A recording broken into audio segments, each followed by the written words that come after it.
বিয়ে, তাও আবার এই পোড়া গরমে?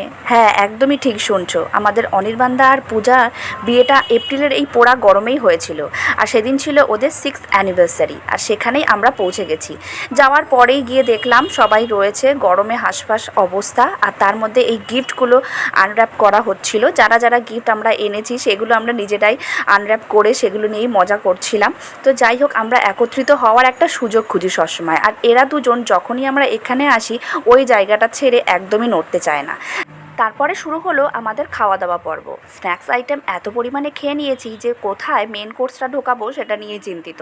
তারপর বেশ কিছুক্ষণ পর পূজাকে পাওয়া গেল, তারপরে দুজনে মিলে ওরা কেকও কাটলো। আর এইখানে সবাই দেখো চিয়ার লিডার হয়েছে।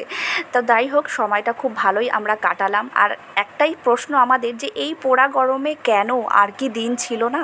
তো যাই হোক, আমরা সবাই মিলে কেকটাও খেলাম, তারপরে রাত্রে ডিনার সেরে চললাম বাড়িতে। টাটা।